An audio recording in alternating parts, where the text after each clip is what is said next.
catastrophic hellfire of the ancient dragon completely engulfs the dungeon chamber.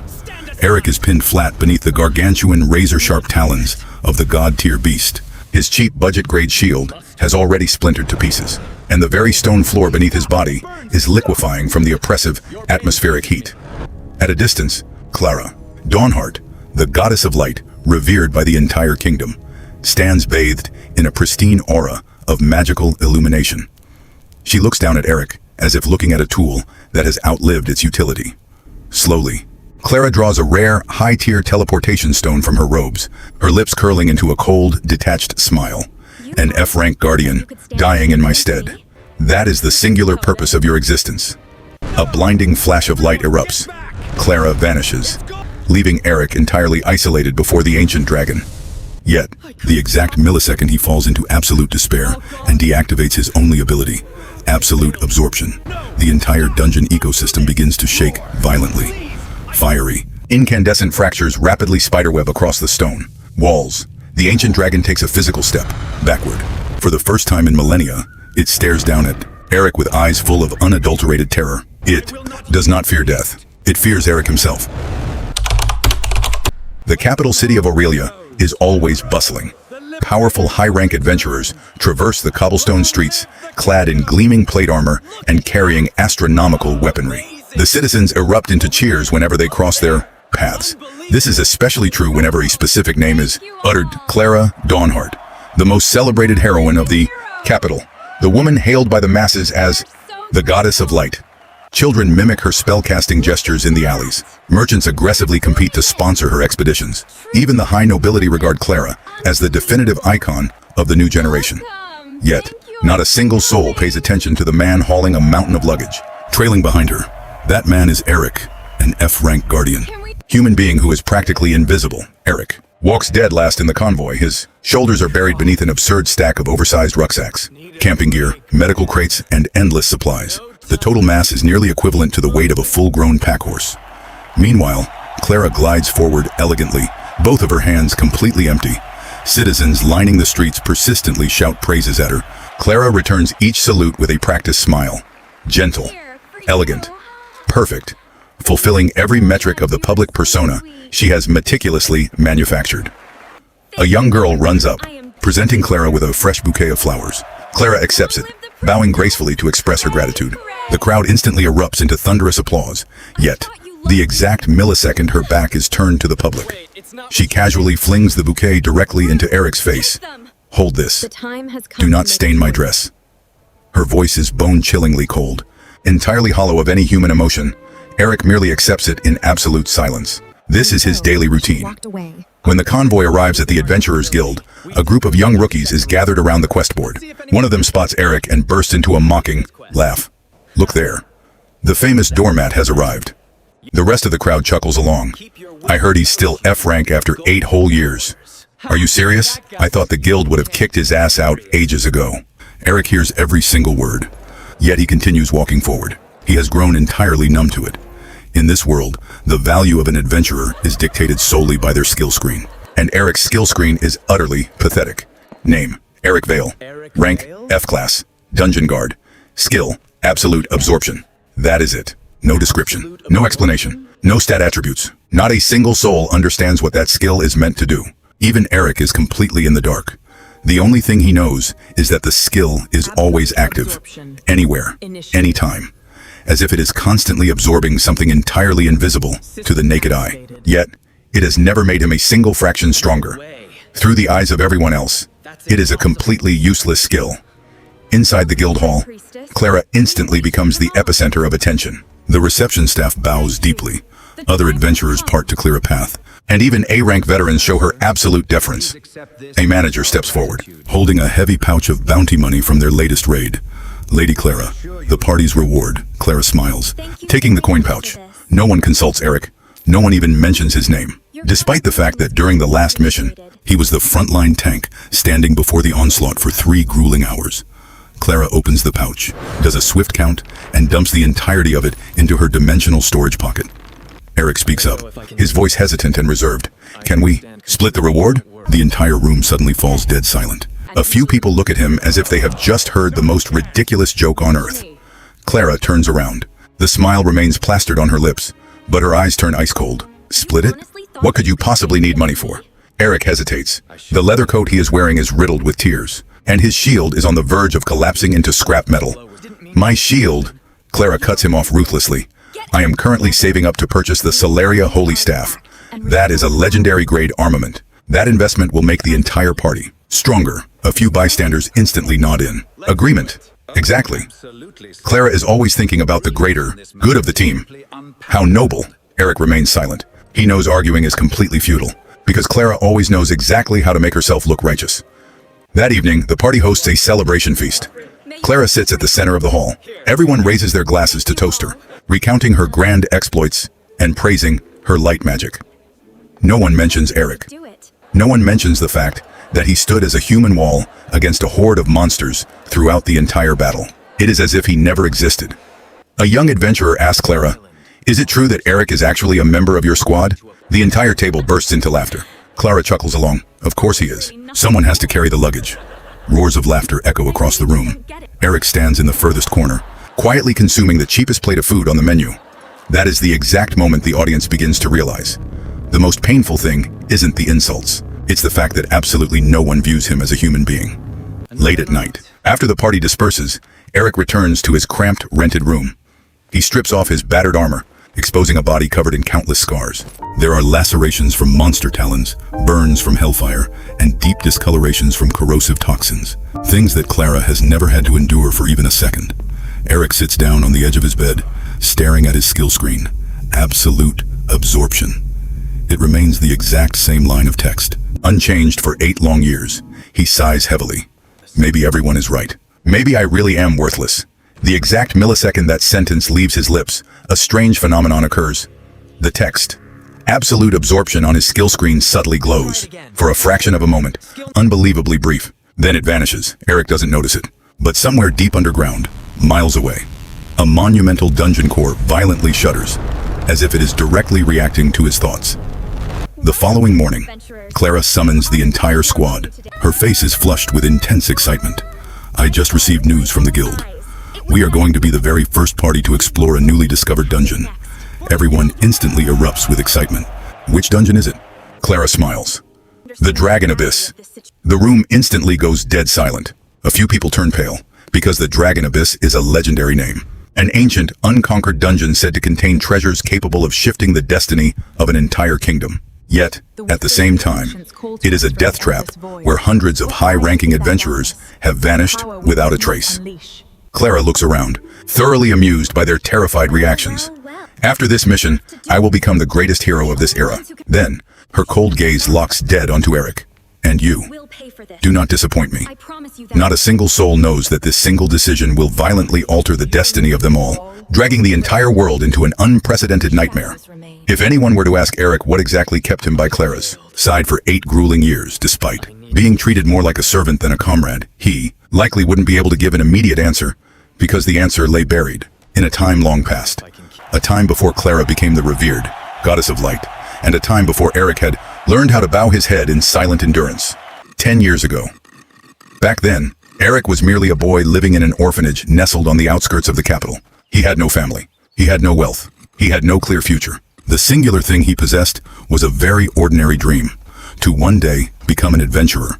That was also when he crossed paths with Clara for the very first time. Unlike her present self, Clara was only 13 years old then. She was still a hyperactive girl, intensely curious about everything around her. She would frequently slip out of her noble family's grand estate to run off toward the slums and the orphanage. The other children were always terrified of Clara. Not because she was nobility, but because they felt the chasm between their two worlds was simply too vast. Eric alone didn't care. On the first day they met, Clara asked, "What are you doing?" Eric raised his head from a pile of discarded wood scraps, making a sword. Clara stared down at the crooked branch in his hands. "That thing looks more like a stick." "Yeah, then why are you still making it?" "Because you can't become a hero without a sword." Clara burst into a radiant laugh. That was the very first time they spoke. For many years that followed, Clara frequently came looking for Eric. The two of them would share their grandest dreams with one another. Eric wanted to become an adventurer. Clara wanted to become a hero beloved by everyone. Back then, both of them genuinely believed the world was simple. Good people would be rewarded, bad people would be punished, and and friendship would endure forever. But life rarely operates that way. The definitive turning point occurred when Clara awakened her ability. It was one of the rarest forms of magic in the entire kingdom. Holy light. Within mere months, her name spread across the capital. Prestigious academies dispatched invitation letters. Powerful nobles actively sought her acquaintance. Even the king himself uttered her name during a royal ceremony. As for Eric, he awakened his skill a year later. Absolute absorption. No one knew what it was. Even the finest scholars couldn't offer an explanation. They tested it, analyzed it, evaluated it. Then ultimately, they delivered their conclusion. Unidentified. That was the very first time Eric witnessed the look of profound disappointment from others directed at him. But it didn't come from Clara. At least, not back then. She still said, "It's fine. We're still going to be teammates." And Eric believed her. When both of them officially joined the Adventurers Guild, everything began to shift. Initially, the changes were minuscule, so small that practically no one noticed. Clara began to grow accustomed to the constant praise, accustomed to people clearing a path for her, accustomed to being viewed as the absolute center of the universe. Every time she secured a victory, the crowd erupted into cheers. Every time Eric completed a task, not a single soul paid attention. That chasm grew wider, bit by bit, until one day, it became a bottomless abyss. Eric still remembered with absolute clarity the very first mission where Clara struck him with a lie. It was a D-rank dungeon, not overly dangerous. During the battle, Clara made a critical mistake. A spell detonated far too early, leaving the entire party injured. The squad leader at the time flew into a rage, demanding that someone take responsibility. Before Eric could even process what was happening, Clara's finger pointed dead at him. It's Eric's fault.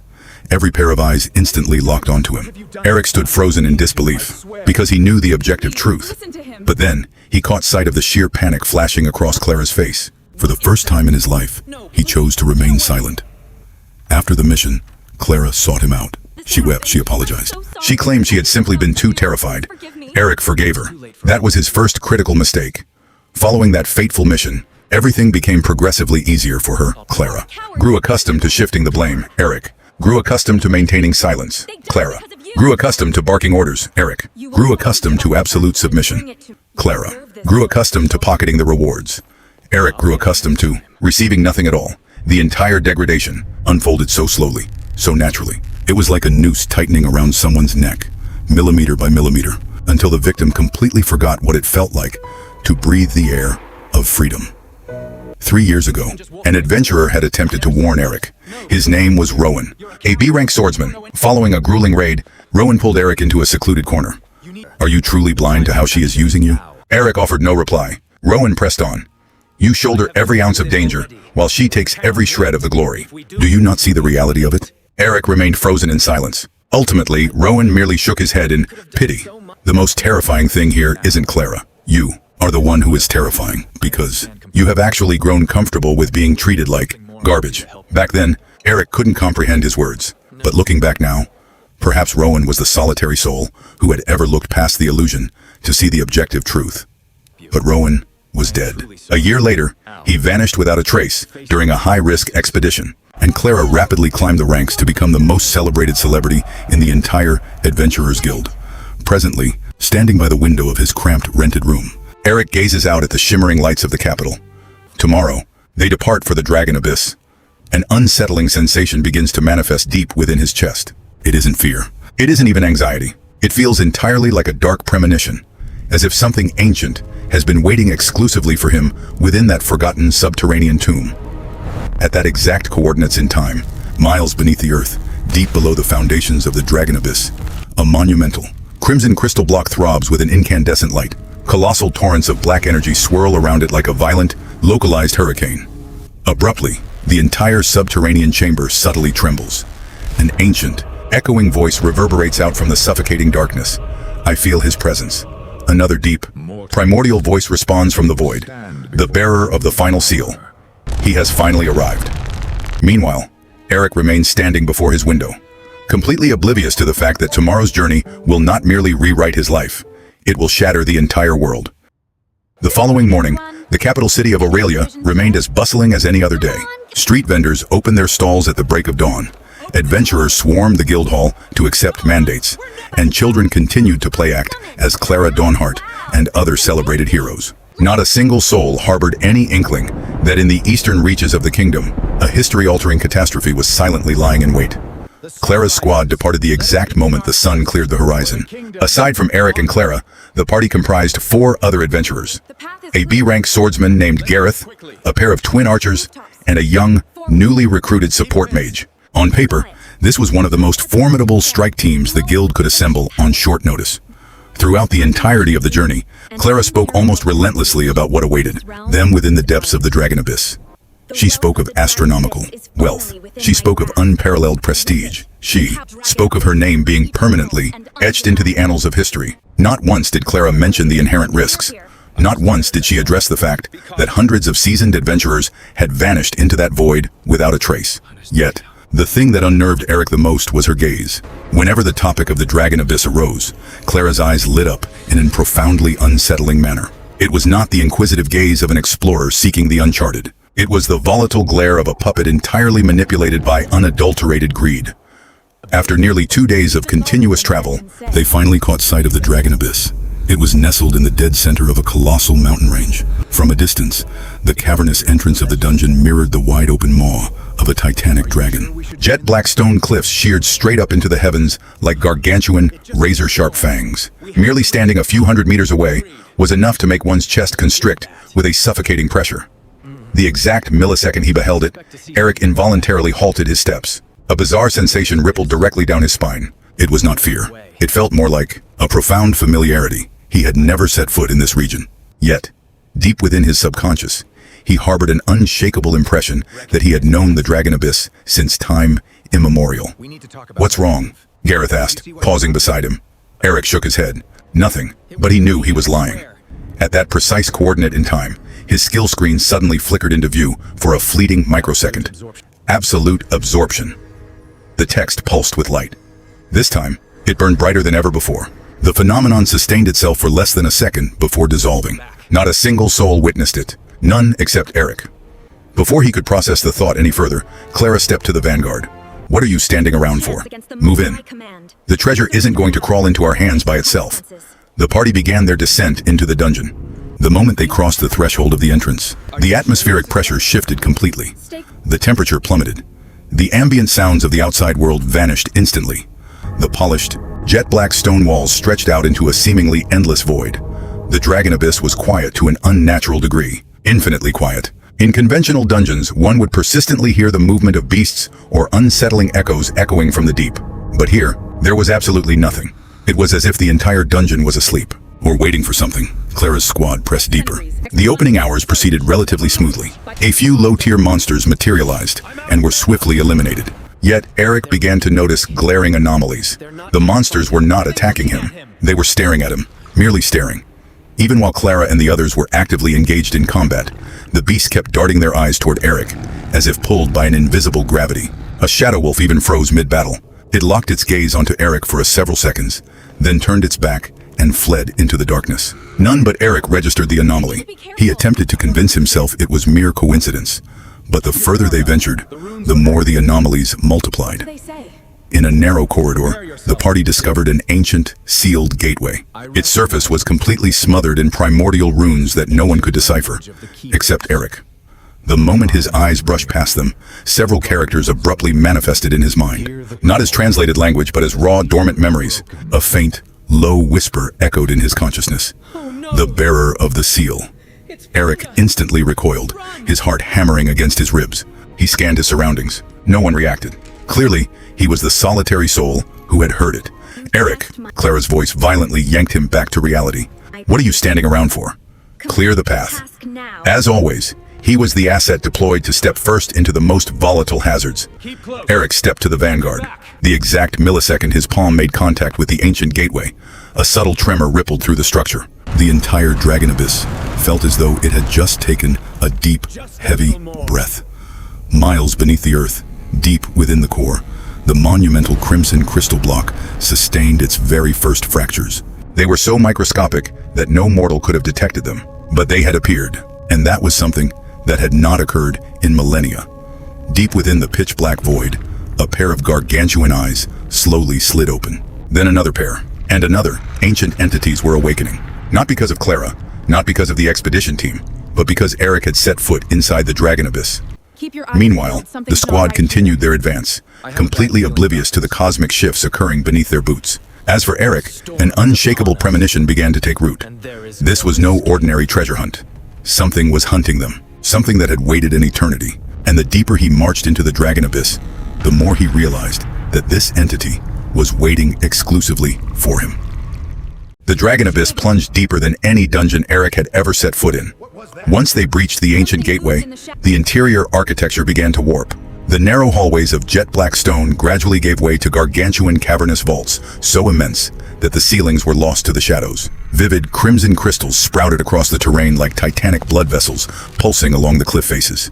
The deeper they marched, the more Eric could feel an invisible energy within his body beginning to fluctuate. It was a sensation he had never experienced. For 8 long years, absolute absorption had operated in absolute stealth. It had felt like a steady, unchanging stream. No faster, no slower, but now, it was shifting. It was accelerating, as if it had finally located the exact catalyst it had been seeking for nearly a decade. Initially, Eric assumed it was merely his imagination, until his skill screen flickered into view once more. Absolute absorption. Beneath that familiar line of text, a brand new numeric value materialized, 0.03%. Then, it vanished instantly. Eric froze in his tracks, his heart hammering violently. For 8 years, his skill had never displayed a single shred of data. What did that percentage signify? Before he could process the thought, Clara whipped her head around. What is it now? Nothing. Then keep moving. Her voice was laced with intense irritation. To Clara, any fraction of a second that did not serve the acquisition of treasure was an absolute waste of time. The party pressed forward. Roughly 2 hours later, they arrived at a colossal chamber hollowed out deep within the dungeon's foundations. At its center lay a pooling lake of incandescent, red-hot lava. Yet paradoxically, the magma radiated no heat. Conversely, the ambient air surrounding the basin was unnaturally, bone-chillingly cold. The moment he beheld the molten expanse, the support mage's face turned completely bloodless. "This is... What's wrong?" Gareth demanded. The mage swallowed hard, his throat tight. "I've read about this in the archives.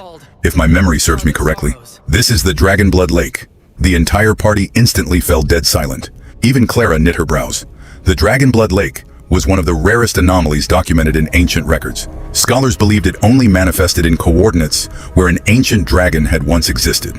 But the public had always dismissed it as mere myth. At least, that was what they had chosen to believe. Clara stared down at the crimson lake for a moment, and then a sharp smile cut across her face. "Then this only proves we are on the definitive path." Gareth openly disagreed. "No, if this layout genuinely correlates to an ancient dragon, we should immediately retreat and report this to the guild." Clara's expression turned instantly ice cold. "Retreat? You want to hand the ultimate glory of this raid over to someone else?" Gareth offered no reply, but the taut lines of his face spoke volumes. For the first time since crossing the threshold of the Dragon Abyss, someone had openly defied Clara. Eric registered the friction, but he also registered something else. Ever since they had set foot near the Dragonblood Lake, every single crimson crystal in the vicinity was glowing. Not at random. They pulsed with light whenever he physically drew near, as if they were actively reacting to his presence. Right at that exact coordinate in time, a sound resonated from the lake.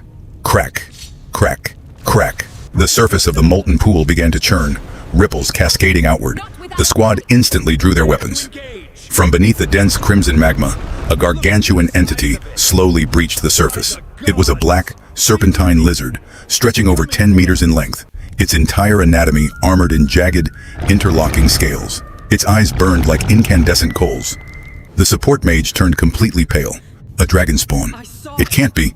Even Gareth tightened his grip on his hilt. A dragon spawn was the direct lineage of dragons. Though it had not attained the apocalyptic calamity of an ancient dragon, it remained an exceptionally lethal apex predator.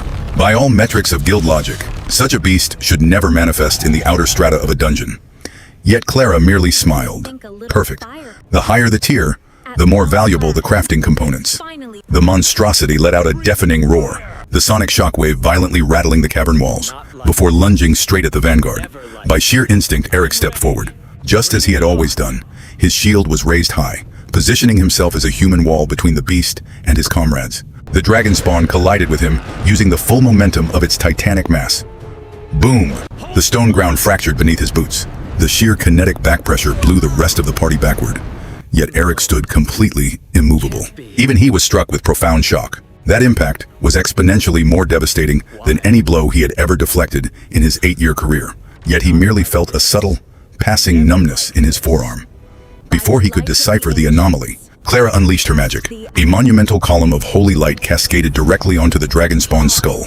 The beast howled in agony. Gareth instantly drove into the fray, and the twin archers loosed a relentless volley of arrows. Following a few minutes of violent, chaotic engagement, the dragon spawn finally collapsed, dead. The party exhaled in collective relief. None except Eric, because as he stared down at the carcass of the fallen beast, he realized a chilling truth. Before its life force was extinguished, the dragon spawn had not looked at Clara. It had not looked at Gareth. It had not looked at a single other soul. It had stared directly at him. More precisely, its eyes were locked dead onto his chest, as if it recognized something, as if it was terrified of something. An icy dread snaked down Eric's spine, and at that exact millisecond, the entirety of the dragon abyss violently convulsed. Once more. Except this time, the seismic shock was catastrophically more violent than before. Debris rained down from the cavern ceiling. The crimson crystals synchronously flared with a blinding light. Across the entire expanse, a low subterranean vibration reverberated. It sounded precisely like a monolithic heartbeat. Thump, thump, thump. Not a single soul understood the anomaly. But miles beneath the earth, at a depth no mortal adventurer had ever dared to tread, the fractures across the monumental crimson crystal block widened exponentially. From within the dark fissures, a piercing golden light began to leak through, and an ancient, echoing voice resonated out from the primordial void. The seal is failing. The bearer of the key has arrived. Meanwhile, Clara paid absolutely no heed to these volatile anomalies. Her eyes were glued greedily to the carcass of the dragon spawn, calculating the astronomical wealth embedded within its scales. She had no inkling that the most perilous hazard within the dragon abyss was not the monsters. It was not the lethal traps. It was not even the ancient dragon itself. It was the entity awakening at the absolute core of the earth, and that entity had already recognized Eric. Following the intense confrontation with the dragon spawn, the atmospheric dynamic within the squad shifted palpably. Not a single soul retained the unshakable confidence they harbored upon initially entering the dragon abyss. Even Gareth, a veteran of numerous high-tier campaigns, persistently scanned their perimeter with vigilant, guarded eyes. Clara alone was the anomaly. She could scarcely mask her intense exhilaration. The manifestation of a dragon spawn in this specific stratum only solidified her conviction that they were drawing incredibly close to the legendary treasure. In Clara's eyes, every volatile indicator of danger was merely definitive proof that the reward at the end of the road was exponentially more valuable. The party took a brief respite and then pressed deeper into the abyss. Roughly a few hours later, the geological terrain began to warp. The narrow walls of jet-black stone vanished. In their stead materialized a colossal, expansive plaza constructed by human hands, or, at the very least, by an entity that closely mirrored humanity. Titanic pillars towering dozens of meters high anchored a vaulted ceiling. Ancient statues stood in tight formation along both flanks of the grand corridor. Every single one depicted the exact same imagery: a king seated upon a throne, with a nameless horde of monsters kneeling in absolute subjugation beneath him. The glaring anomaly was the king's countenance. It had been systematically obliterated. It was as if someone had deliberately erased this individual's identity from the annals of history. The support mage swallowed hard, his voice dropping to a whisper. This is no ordinary dungeon. This resembles a buried civilization. No one offered a rebuttal, because the exact same realization weighed heavily on everyone's mind. Gareth even attempted to advocate for a retreat for the second time. We have gathered more than enough intelligence. The mere discovery of a dragon spawn is sufficient to secure an astronomical bounty from the guild. There is zero utility in advancing any further, but Clara dismissed him instantly. No, the genuine treasure is still ahead. If you cowards want to abandon the raid, then turn back. I am pressing forward. No one deserted the convoy. Because despite their growing resentment toward Clara, they understood that turning back at this juncture meant forfeiting every ounce of sweat and blood they had already invested. And so, the expedition marched onward. The deeper they ventured, the more the statues multiplied, and Eric began to realize a chilling detail. Every monster carved into the stone was an authentic species. He recognized the dragon spawn. He recognized ancient apex predators that had been extinct for millennia.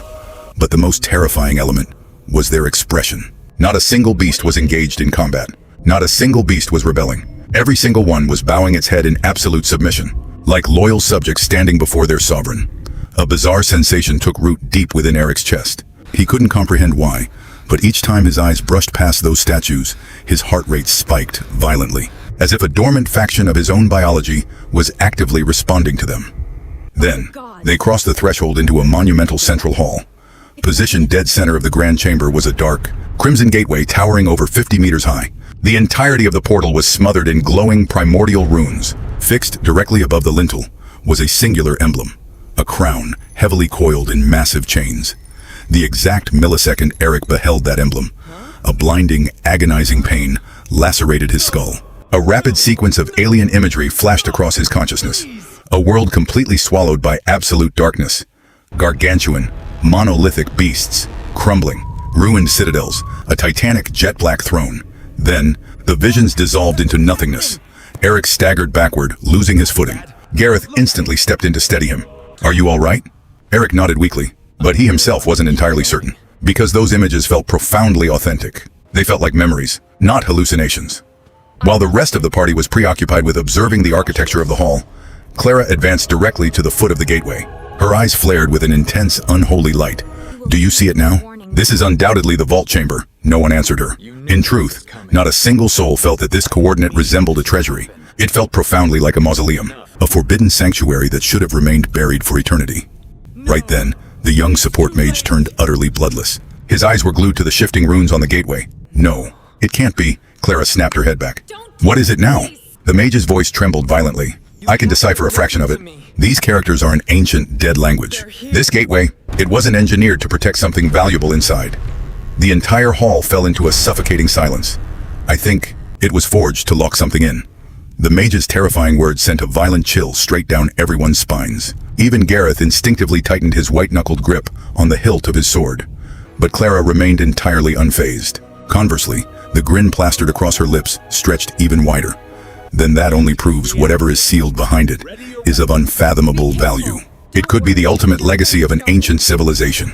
It could be a god-tier divine weapon. It could be a treasure hoard vast enough to purchase an entire kingdom." Then, her cold, demanding gaze locked dead onto Eric. "Break the gate." The entire squad stood frozen in utter shock. Gareth instantly voiced his fierce objection. "Have you lost your goddamn mind? We have absolutely no clue what is lingering on the other side." Clara looked at him with sheer disdain. "And do you want to forfeit the chance to become the first adventurers in human history to conquer the Dragon Abyss?" Silence filled the chamber. No one spoke. Clara smirked. She knew exactly how to play them. Greed had already begun to nest itself deep within their minds, and that was the precise moment she chose to exploit it. All it takes is opening this single gateway, and everything waiting on the other side will belong to us. Following several minutes of tense, volatile argumentation, Gareth reluctantly conceded. Not because he possessed an ounce of trust in Clara, but because if something truly catastrophic was sealed within, they needed to visually confirm its nature before reporting back to the guild. But not a single soul realized that from the exact millisecond they resolved to breach the gateway, the fate of the entire party was sealed. Eric stepped forward. Guided by conditioned habit, he was always the asset deployed to make first contact with danger. He placed his palms flat against the dark, crimson surface of the gate. The exact millisecond his skin made contact with the stone. Boom! The entirety of the Dragon Abyss convulsed with cataclysmic violence. The solid stone ground tore open in jagged fissures. The ancient runes smothering the gateway synchronously flared with a blinding light.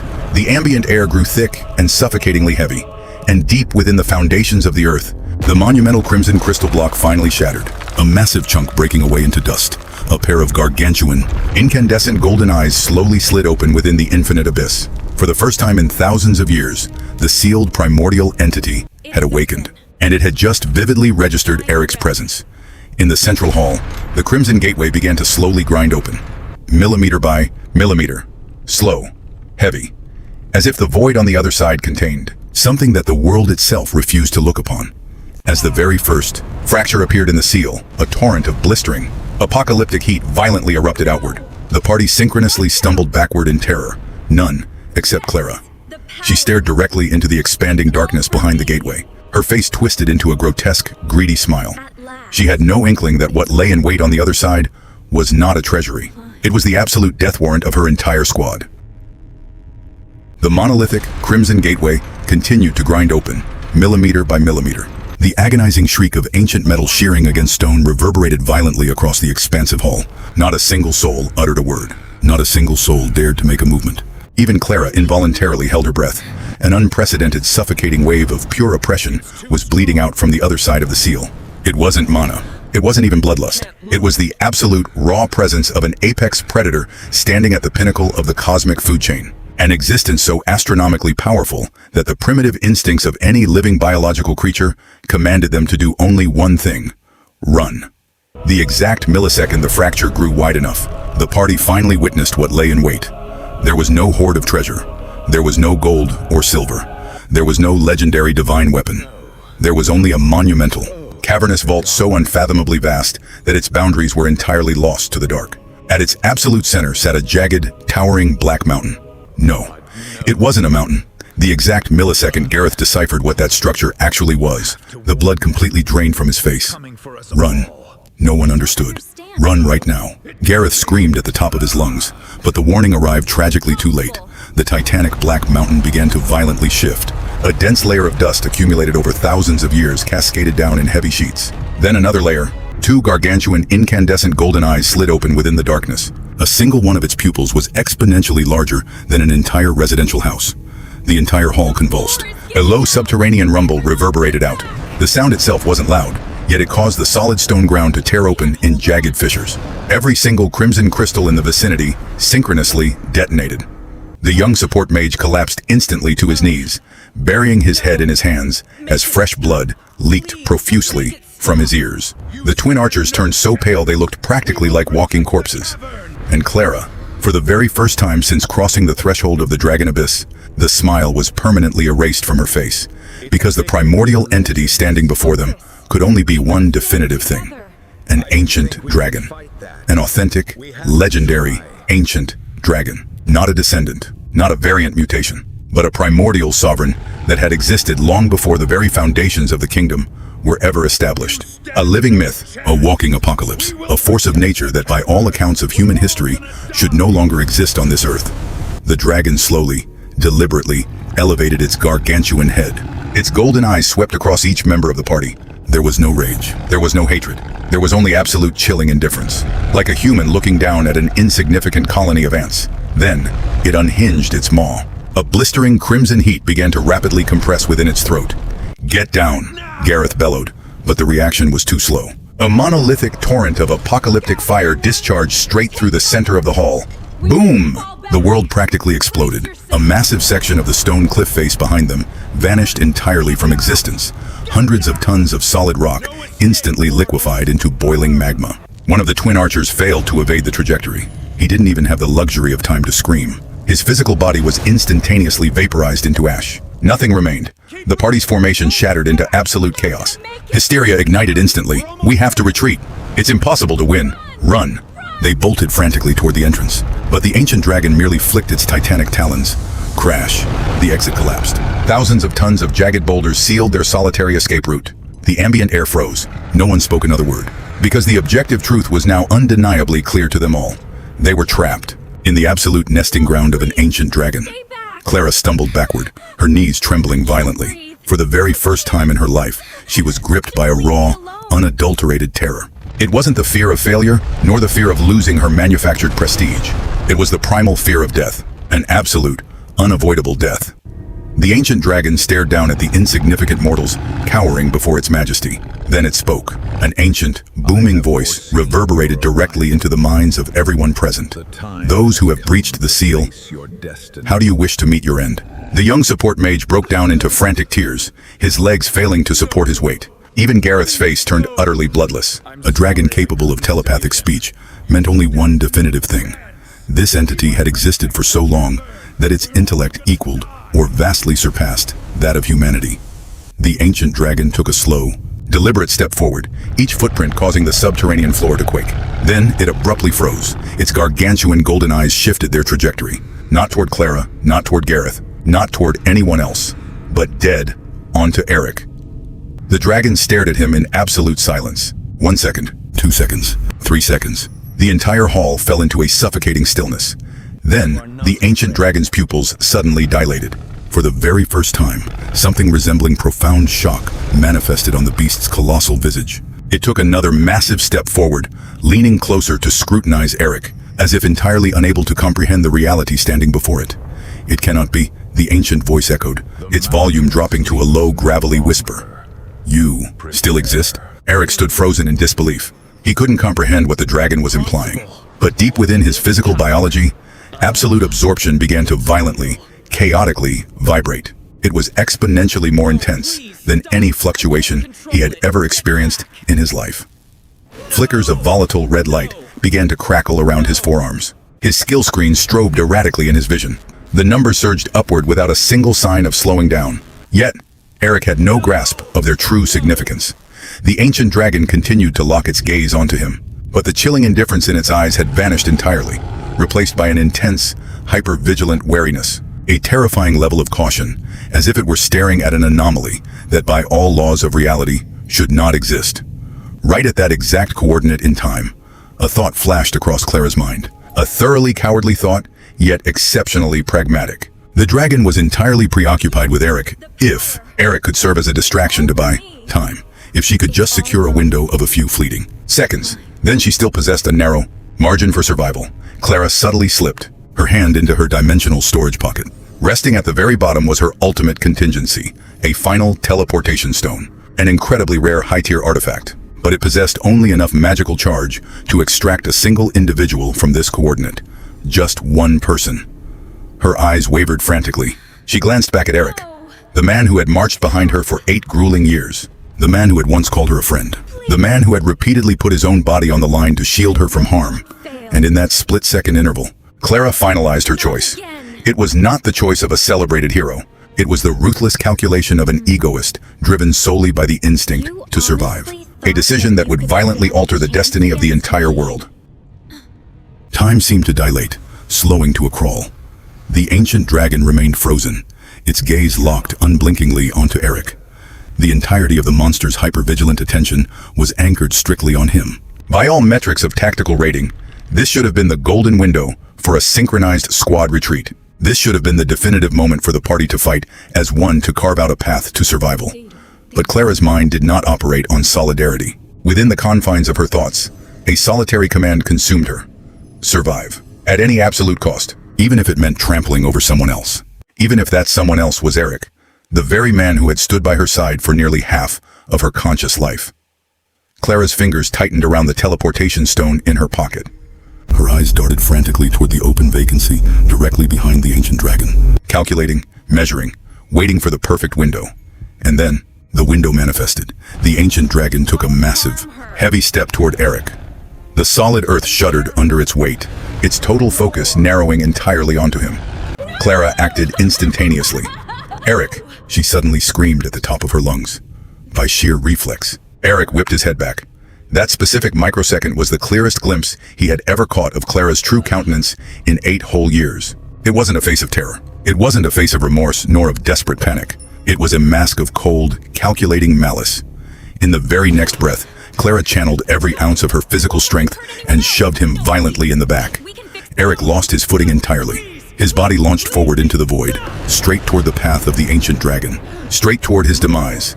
Everything unfolded with catastrophic speed. Gareth's eyes dilated in absolute horror. The young support mage stood paralyzed in shock. Even the ancient beast looked subtly taken aback by the display.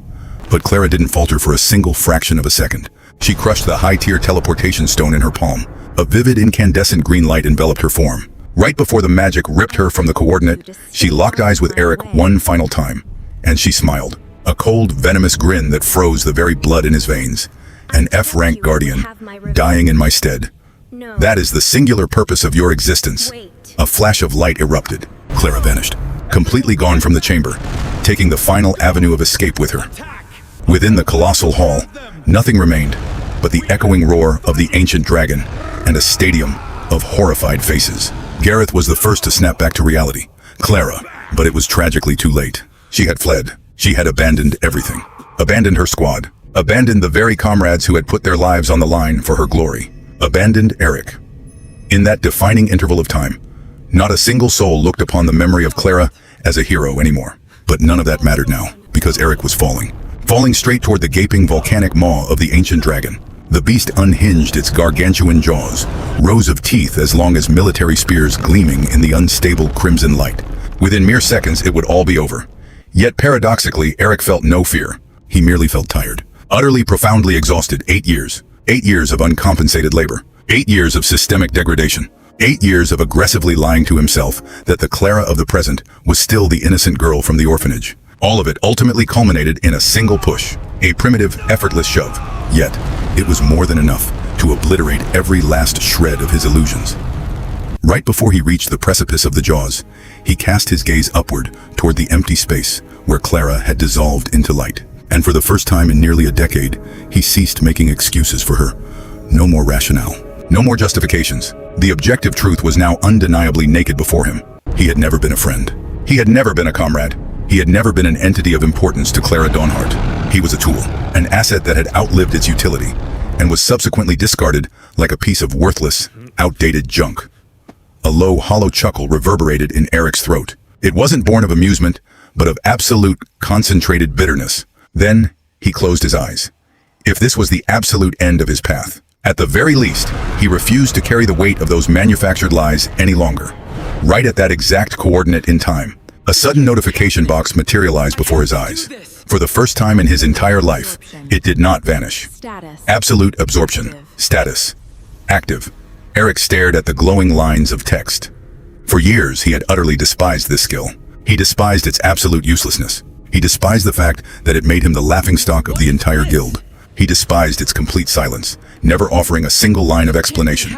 But now, none of that held any meaning. He was dead anyway, or at the very least on the verge of it. What else was left to lose? Eric raised his hand, his fingers slicing through the air to touch the interface floating before him. And for the first time, he chose to surrender his burden. Absolute absorption, deactivate? Yes, no. Without a single fraction of hesitation, Eric selected yes. In that exact millisecond, everything stopped. Not just the central hall, not just the ancient dragon, but the entirety of the dragon abyss. Time itself seemed to freeze for a microsecond, and then, boom, a shockwave of cataclysmic proportions detonated. The entire subterranean ecosystem convulsed with unprecedented violence. The solid stone ground tore wide open in jagged chasms. Monolithic stone pillars collapsed into rubble, and the crimson crystals synchronously flared, burning as bright as miniature suns. The ancient dragon recoiled instantly. For the first time since its manifestation, the god-tier monster showed signs of sheer, unadulterated panic. No! It roared, its voice vibrating with a terrifying layer of horror. What have you done? Before Eric could even begin to comprehend the chaos, a blistering, incandescent heat erupted deep within his chest. It felt precisely as though a titanic dam had just been violently breached. Endless torrents of boundless energy began to hemorrhage out of his physical body. No, more precisely, they were no longer being forcibly held back. Deep beneath the earth, the monumental crimson crystal block violently shuddered, deep fractures spiderwebbing across its entire surface. For thousands of years, it had been persistently stabilized, its overflowing malice silently absorbed by an invisible cosmic force. But that force had just vanished. The seal was collapsing. The entirety of the dragon abyss was waking up. The ancient dragon stared down at Eric with eyes that no longer held mere vigilance. It was pure, raw terror. The terror of a devout believer witnessing the resurrection of an ancient, wrathful god. It cannot be. This is impossible. The dragon took another massive step back, then another. Meanwhile, a relentless cascade of system notifications strobed across Eric's field of vision. For the first time in 8 long years, his skill was stripping away its secrets. Absolute absorption, dungeon core stabilization, offline, world seal connection, lost, emergency containment, failed. Eric stood completely paralyzed. He couldn't fully comprehend the text, but he understood one terrifying truth. His skill had never been useless. And what was infinitely more horrifying, it had never belonged to him alone. Suddenly, a voice resonated. It didn't emerge from the ancient dragon. It didn't belong to any mortal in the room. It echoed from the very foundations of the dragon abyss itself. An ancient, female voice. Calm, sovereign, existing entirely outside the boundaries of time. At long last, you have relinquished that burden. The exact millisecond the sentence ended, the solid stone ground beneath Eric's boots gave way completely. He plummeted backward into a bottomless, pitch-black void. Up above, the ancient dragon merely stood and watched, It did not pursue. It did not attempt an attack. Because it knew, with absolute certainty, the entity about to awaken in the depths below was a nightmare exponentially more terrifying than itself. Eric had no concept of how long he had been falling. Seconds, minutes, or perhaps hours. The very construct of time seemed to dissolve entirely within that dark, infinite void. Around him, there was only blackness, a darkness so profound that it felt as though his very consciousness was being systematically swallowed whole. Yet paradoxically, he felt no pain, no fear. He couldn't even register the physical sensation of falling. It was as if he had simply become an organic extension of this boundless vacuum. Then, abruptly, the darkness vanished. Eric touched the ground, softly, effortlessly. Without a single sound, he opened his eyes and stood completely paralyzed, because the coordinate where he now stood resembled absolutely nothing on the surface of the earth. There was no sky above, and no solid ground beneath his boots. Everything around him appeared to be woven from colossal, cosmic rivers of crimson and golden light, twisting and flowing in perpetual motion. At the absolute epicenter of this domain stood a monumental titanic tree. Its roots extended into infinity, piercing through thousands of spatial dimensions and stretching into depths the naked eye could never hope to perceive. Vivid currents of crimson energy surged along the massive trunk, pulsing exactly like blood circulating through the veins of a living organism. Inside it, Eric could see millions of incandescent points of light drifting in the current. Each point of light resembled a miniature world, a dungeon, a core, a distinct, individual life form. He instinctively took a step back in sheer disbelief. But right at that exact microsecond, a hauntingly familiar voice resonated behind him. "Welcome back." Eric whipped around. A young woman was standing just paces away. She possessed long, cascading silver hair and eyes of radiant liquid gold. Her obsidian dress was entirely smothered in intricate primordial patterns. Though she physically appeared to be in her early 20s, her gaze held an ancient, timeless weight, far heavier than anyone Eric had ever encountered in his life. He recognized it instantly. This was the exact voice that had echoed in his mind right before he plummeted into the abyss. "Who are you?" The woman offered a subtle, enigmatic smile. "I answer to many names. Different civilizations throughout the ages have bestowed different titles upon me, but you may call me Nira." Eric clenched his fists, his voice guarded. "Where are we?" Nira cast her eyes upward toward the monumental tree, a fleeting shadow of profound melancholy passing through her golden gaze. The heart of the world. Eric's mind raced, unable to grasp the concept. But before he could formulate another question, Nira gracefully elevated her hand. Instantly, hundreds of vivid projections manifested in the open air around them, opening simultaneously like a sea of cosmic monitor screens. Eric beheld dungeons, thousands, tens of thousands, fragmented across every corner of the globe. There were forbidden territories he had never heard of in history books, some buried deep beneath the abyssal ocean floors, others nestled in the molten hearts of active volcanoes. Yet, every single one of them was tethered by glowing filaments to the titanic tree before them, like countless branches connecting to the exact same source of life. "This is the Dungeon Core Network," Nira explained softly. "Every single dungeon on Earth was birthed from this very coordinate, and they are all fundamentally interconnected." Eric felt his head spin. What he was witnessing completely shattered the boundaries of conventional human knowledge. Because according to modern hunter society, each dungeon was classified as an isolated, independent anomaly. No human had ever discovered that they shared a singular, symbiotic origin. But what does any of this have to do with me? For the very first time, the smile faded from Nira's lips. She locked her golden eyes directly onto him. "It has everything to do with you." With another wave of her hand, a new projection materialized. This time, it was Eric himself. But it wasn't the battle-worn Eric of the present. It was the 15-year-old boy standing before the guild's awakening appraisal stone. The exact, familiar line of text strobed in the memory. Absolute absorption. "You have spent your entire life believing you awakened a random skill at the age of 15, Nira said, her voice echoing through the chamber. "But that is an illusion." Eric knit his brows in confusion. Nira continued, "You did not randomly receive that skill. You were chosen." The structural space around them shuddered violently as another historical projection manifested. This was an era dating back long before Eric's birth, an ancient mythic epoch. Colossal civilizations, invincible high-tier armies, dragons blotting out the entire sky. And then, war. A cataclysmic, apocalyptic war between humanity, dragons, and primordial beasts. The entire world was swallowed by a sea of unquenchable fire. The dungeon cores lost all structural stability, detonating in chain reactions. The dungeons expanded infinitely, swallowing entire continents whole. Billions of lives vanished from existence in a flash. That was the era of collapse, Naira murmured. The dark day the world nearly met its absolute end. The imagery shifted once more.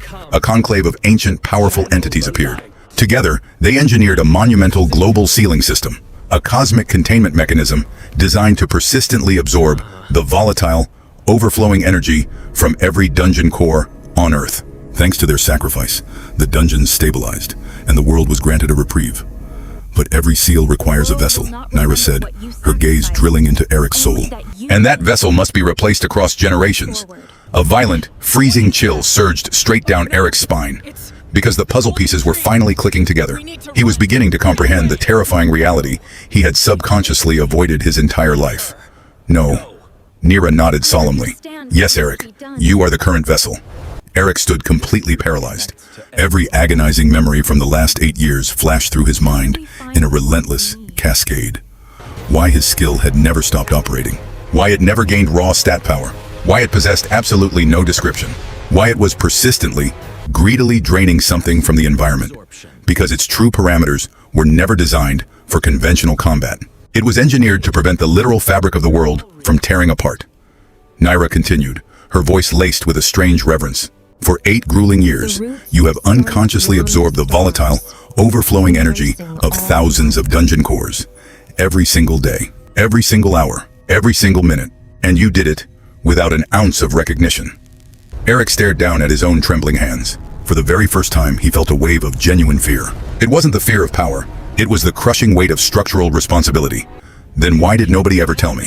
Naira fell silent for several seconds, her golden eyes dimming slightly. Because the ancient architects who engineered the system vanished from reality eons ago, and their successors simply forgot the truth. A bitter, ironic smile touched her lips. The world kept spinning, so nobody bothered to ask questions anymore. Eric snapped his head up. Then what is happening to the world right now?